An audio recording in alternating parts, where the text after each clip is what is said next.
Assalamualaikum warahmatullahi wabarakatuh. Selamat pagi semuanya rekan-rekan pembelajaran fisika.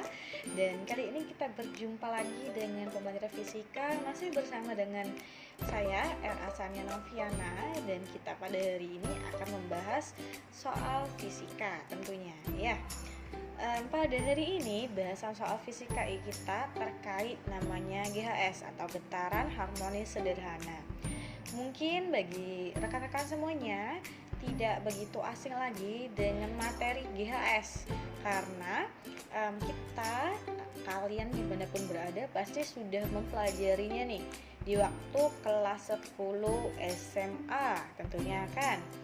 Dan hari ini ya kita membahas tentang GHS yang berkaitan erat ya dengan suatu beban yang dikaitkan pada seutas kawat atau pegas atau per yang biasa kalian sebut.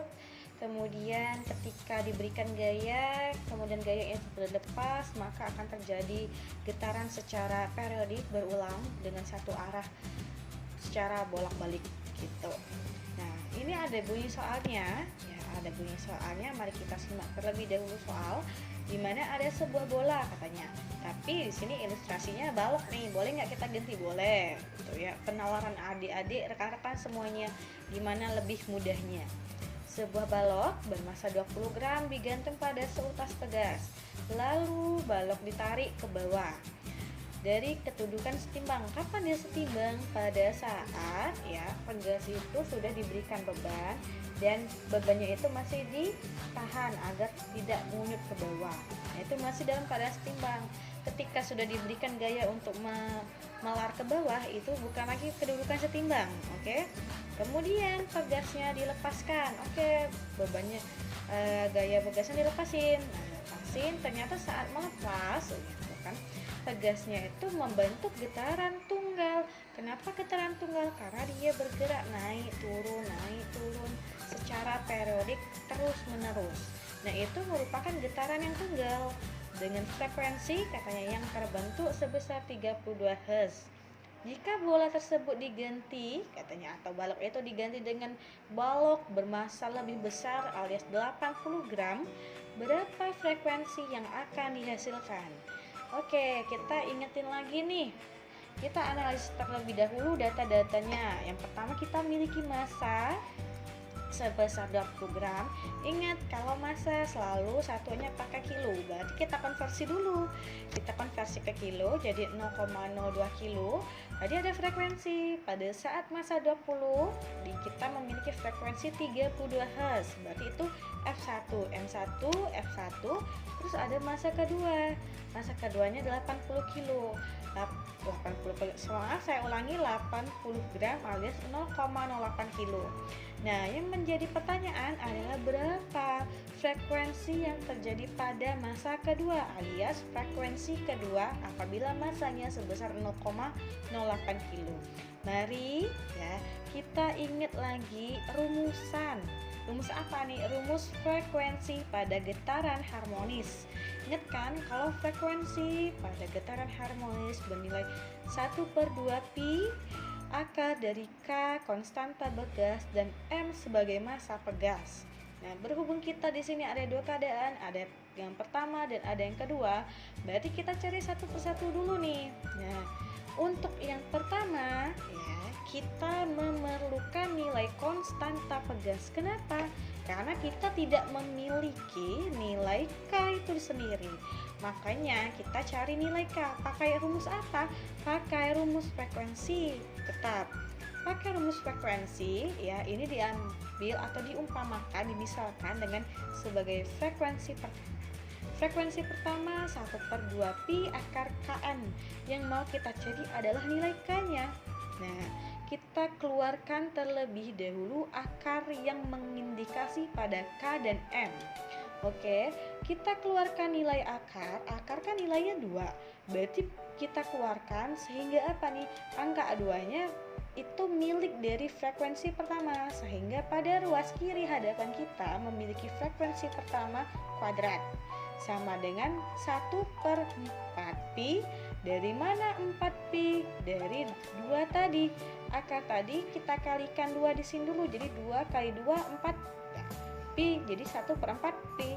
KM1, karena kita ini milik 1 frekuensi pertama, berarti menggunakan massa yang pertama, sehingga K per M1.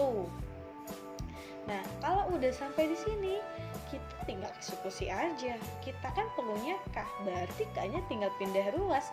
F1 kuadratnya tinggal pindah ruas juga, sehingga akan kita peroleh K sama dengan F1 kuadrat 4Pi M1. Selesai, kita memiliki nilai K nih. Baru kita mencari nilai frekuensi keduanya, Dek. Kakak-kakak semuanya. Oke, kita cari frekuensi kedua masih pakai rumus frekuensi getaran harmonis ya. Kita tinggal ganti tadi F1 jadi F2, M1 jadi M2.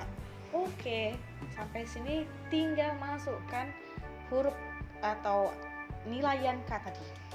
Oke, kita keluarkan terlebih dahulu ya. Kita keluarkan nilai si akar ya. Nilai akarnya kita keluarin. And so far K-nya kita masukkan F1 kuadrat 4Pi M1 per M2 tentunya, bukan M1 lagi. Sehingga kita akan miliki, ketika di sini kita masih berupa akar ya. Kita masih berupa akar, F1 2Pi-nya naik per 2Pi. Yang M1 dan M2 kita kelompokkan sejenisnya. Nah, di sini kita miliki F1 2Pi per 2Pi nih. 2Pi dengan 2Pi bisa kita eksekusi. Sehingga sisalah nanti F2 F1 akar dari M1 bagi M2. Oke, sisanya berarti tinggal masukkan angka. F1 tadi 32, M1-nya 0,02 bagi 0,08. Nah, ingat kalau pecahan gini kan ya, nanti dulu kita eksekusi akarnya yang pecahan ini 8-nya kan bisa kita bagi 2, sisanya 4. Bisa di atas 2 0,02 bagi 2 jadi sisanya 1. Berarti sisanya nanti akar 1/4. Akar 1/4 berarti 3 akar 1/4 kita keluarin baru 1/4-nya dari akar, yaitu nilainya jadi 1/2. Jadi 1/2 dengan 32, tinggal kali ini 32 kali 1 32 bagi 2 16. Nah, dapatlah sisa, berarti nilai F2 nya itu sebesar 16 Hz. Jadi jika ditanya berapa frekuensi yang terjadi pada saat bola atau massa benda itu sebesar 80 gram, maka besarnya adalah sebesar 16 Hz gitu. Jadi kita tinggal eksekusi saja, sama ratakan, cari nilai K, maka kita akan dapatkan nilai frekuensi yang kedua. Oke, saya rasa cukup ya bahasan soal kita pada hari ini. Semoga kita berjumpa lagi di soalan berikutnya dan semoga bermanfaat. Saya akhiri, wassalamualaikum warahmatullahi wabarakatuh.